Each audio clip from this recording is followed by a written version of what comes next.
এটা প্ৰশ্ন আহিছে জিন্তু গগৈয়ে কৰিছে how to convert USDT to INR without bank freeze এটা মেথড কৈছোঁ শুনি লওক USDT যোনখিনি আপোনাৰ হয়তো প্ৰাইভেট ৱালেটত আছে নাইবা আপোনাৰ বাইনেন্সত আছে আপুনি সেইখিনি FIU ৰেজিষ্টাৰ্ড প্লেটফৰ্ম য'ত ডিপ'জিট এলাউ কৰে যেনেকৈ এটা হৈ গ'ল CoinDCX এটা হৈছে CoinSwitch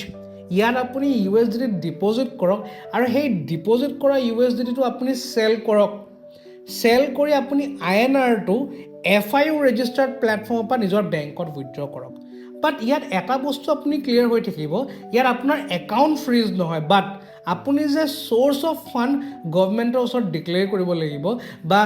FIU ৰেজিষ্টাৰ্ড প্লেটফৰ্মত আপুনি ডিক্লেয়াৰ কৰিব পাৰিব যে এই USDTখিনি ক'ৰ পৰা আহিছে